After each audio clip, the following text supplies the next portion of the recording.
BJP ஆளுங்க கால் ஒண்ணு முடியவில்லை. RSS ஒரு தந்திரம் செய்கிறார்கள்.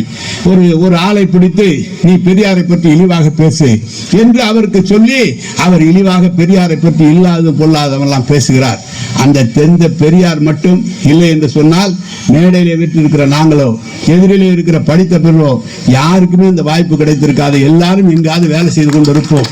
அப்படிப்பட்ட பெரியாரை இழிவாக பேசுகிறார் ஒரு பக்கம். இன்னொருவர் வருகிறார். அவர் பாட்டுக்கு இருந்து சினிமாவில் இருந்து வந்தவர் எல்லாம் முதலமைச்சராக என்ற முறையில் அவர் வருகிறார். வந்தவுடனே நேராக விமான நிலையம் அமைக்கின்ற இடத்திற்கு ஏகனாபுரம் செல்கிறார். உத்தரவு போடுகிறார். தமிழ்நாடு அரசுக்கு உத்தரவு போடுகிறார். நீங்கள் இதை செய்ய வேண்டும் என்றெல்லாம் சொல்கிறார்கள். சரி, அவராது புதிய கொள்கையை எடுத்து சென்று ஆட்சிக்கு வருவதற்கு முயற்படுகிறாரா என்று இல்லை. திமுகவுடைய கொள்கையை அப்படியே வைத்துக் கொண்டு அவரும் மக்கள் மத்தியிலே வருவதற்காக முயற்சி எடுத்துக் கொண்டிருக்கிறார். ஒருவர் பெரியாரை பற்றி இயல்பாக பேசுகிறார்.